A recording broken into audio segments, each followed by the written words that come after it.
So I mixed it up a little bit on my Splatrball here. This was the SRB 400 sub. I've shown you before how I custom modified some Nerf stocks to fit on these. I had that receiver piece, but then kind of basically molded it to a Nerf stock that was just left over from one of my kids' guns that they didn't have anymore. So that's what we got going on there. With the red, again, YouTube seems to think that these even look too real sometimes. So I was trying to use colors that I had around, colors that obviously are going to make it obvious that this is a toy gun because I don't want anyone getting hurt as well. And I got a ton of this red paint, so that's part of it too.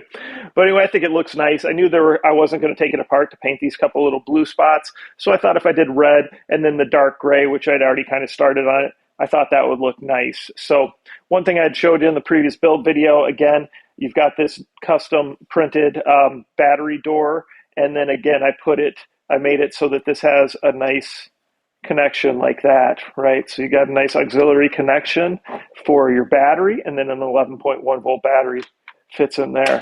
So there you go. Of course, with this one and with all blasters, just know an 11.1 volt battery can ruin your blaster, okay? So just be careful with it. If you're going to use it all the time, you're going to probably break it, okay? So take that into consideration. Otherwise, we got this 3D printed piece up here. So this is supposed to print perfect to fit. However, I really had to hollow out inside these to make it fit flush. So, it turned out fine. It was just a lot of manual work hollowing that out. Obviously, we painted the magazine, put a little 3D printed logo on there. Got a flashlight here. I put rails, so you can see that I added rails, right? So we got a flashlight here, and then I ran the cord over here for the pressure switch. So we got your pressure switch on a rail here as well. Now up front, what I did is, again, I wanted to add some hop-ups to these. So I've actually got a hop-up underneath this. So this comes off. So I was able to secure all this on here. So now you can see there's a hop-up. You can see the tongue on there. And so that red barrel actually just covers the hop-up, which is a nice feature. And when you're looking online, you'll see a lot of airsoft guns have hop-ups like this that are made to be covered up.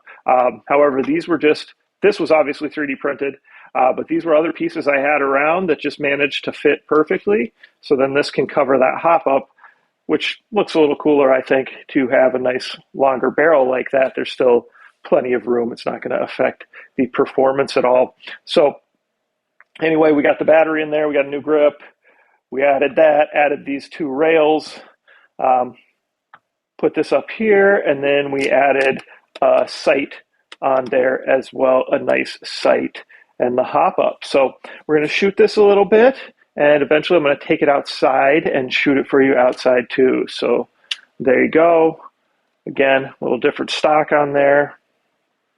Flip it over for you so you can see everything. And this started life as an SRB 400 sub. Make sure you guys are liking these. If you got any comments or questions, put them below. Be careful if you upgrade to 11.1. Just know you might ruin your Splatrball. And make sure you're subscribed and participate in the contests. Okay, so here is the Splatrball SRB 400 sub. I went ahead and did some more changes too. I am using the 11.1 volt. Like I said, be very cautious if you're doing that. If you do it for extended periods of time, you will probably ruin your blaster. Anyway, I talked to you in another video. I'd put a hop-up underneath this. I started shooting it, and that hop-up, even though I hadn't adjusted the tongue at all, was just shredding the balls. So I'm going to have to do something to widen that hop-up out.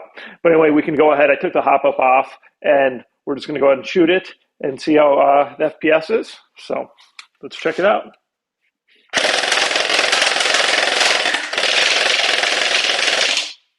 So shooting really nice, of course.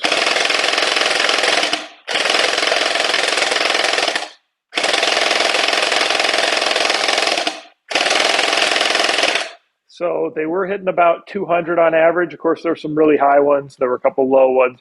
But on average, I'd say it's still at about 200 where it should be. But I definitely like how the colors turned out. Got the little flashlight switch right here, which I think is a nice little addition to have the flashlight switch on a rail. Of course, we got the grip, got the battery, and then got that nice connection there. So let me know what you guys think in the comments. And, of course, like these, subscribe, and participate in the contest.